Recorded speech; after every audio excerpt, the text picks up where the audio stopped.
Write your own love letter in 6 easy steps.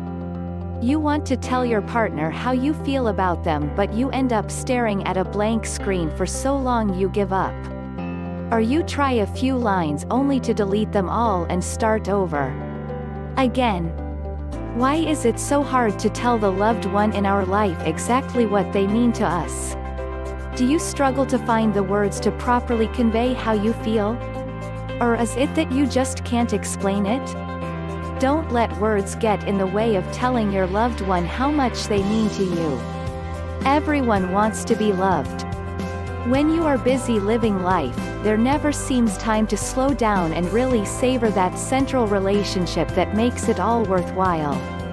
Oftentimes we think that those closest to us know exactly how we feel about them and how important they are to us. But the sad reality is that often they don't. So how can you write a love letter that you will feel proud to give and one that your loved one will cherish for all time? Where do you start? Follow these easy tips below and you'll be on your way in no time. 1. First, write down 5 things that you love about your partner and be as specific as possible.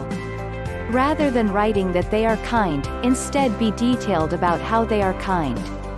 Perhaps they always smile at waiters in restaurants, or they are great at making people feel included, especially at parties. 2. Write down 5 things that they have done that confirms how much you love them, and again, give examples. Perhaps they enveloped you in a hug last night when you were feeling frustrated about your family. Or maybe they knew how disappointed you were when you missed out on that promotion and they cooked a special meal to cheer you up. 3. Pick the best 3 examples from each of the above categories and weave them into your letter. You could start by saying, "I love how you," and then include the 3 examples from the first point.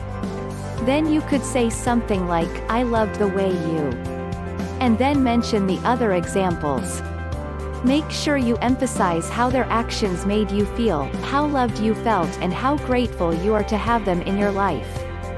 4. It is best to write up a draft first and then go over it to see if you can improve it.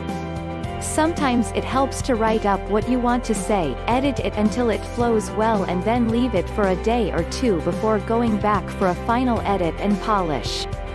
5. Buy some special paper and write out your letter. Don't worry if your handwriting isn't perfect, it's distinctly yours and your loved one will appreciate the time and effort you put into the letter. If you feel your writing is so bad it will be difficult to read, or if your illegible handwriting is something you've argued about before, then pay to get it handwritten by a professional. At a stretch you could use a more romantic font on your computer, say Garamond in italic, but you should really only do that as a last resort. The more personal you can make your letter, the more your loved one will treasure it. 6. Think about how you plan on delivering this letter to them. Will you slip it in their briefcase? Mail it? Leave it under the pillow? Do you want to be there when they open it? If you want to see their reaction, then it is best to hand it to them. You could team the letter up with a small gift like flowers or chocolate, but make sure the gift doesn't diminish the letter, as you want that to be the main focus. If a birthday or anniversary or other special occasion is involved, you'll want to include mention of that too.